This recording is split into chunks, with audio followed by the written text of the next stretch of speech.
ఎప్పుడైతే భారతీయ జనతా పార్టీ వచ్చిందో కేంద్రంలో అధికారంలో అప్పటి నుండి ఇప్పటి వరకు కూడా ఒక కక్షపూరితంగా ఈ పేద ప్రజల మీద కక్ష కట్టి పని దినాన్ని తగ్గించుకుంటూ వచ్చి మొత్తానికి ఉపాధి హామీ పథకాన్ని తొలగించాలనేటటువంటి కుట్ర బీజేపీ చేస్తుందని మనందరూ కూడా అర్థమవుతున్నది.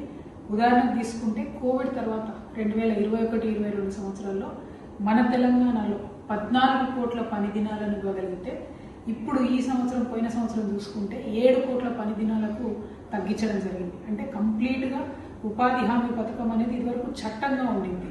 దాన్ని మొన్న పేరు మార్చి బీబీజీ రామ్జీ అని పేరు మార్చి దాన్ని కేవలం ఒక మిషన్ అంటే ఒక ప్రోగ్రామ్ కిందకి మార్చింది.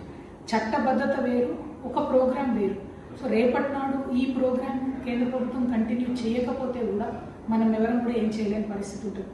కానీ వాస్తవానికి ఉపాధి హామీ పథకం వల్ల గ్రామీణ ఆర్థిక వ్యవస్థ ఎంతో కొంత బాగుపడ్డదన్న విషయాన్ని ఎస్పెషల్లీ కరువు ఎప్పుడైతే వస్తుందో ఆ సంవత్సరంలో పేద ప్రజలకు పిడికడ అన్నం పెట్టడానికి ఈ పథకం పనికొస్తుంది. కాబట్టి ఖచ్చితంగా ఈ పథకం కొనసాగించాలి.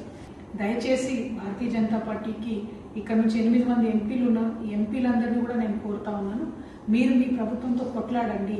తెలంగాణ గ్రామాల్లో ఉండేటటువంటి అనేక మంది పేద ప్రజలకు అన్నం పెట్టేటటువంటి ఈ పథకాన్ని దాని చట్టబద్ధత తీసేసిండ్రు. మీరు ఇప్పటికే దాన్ని ఒక కార్యక్రమంగా చేసిండ్రు.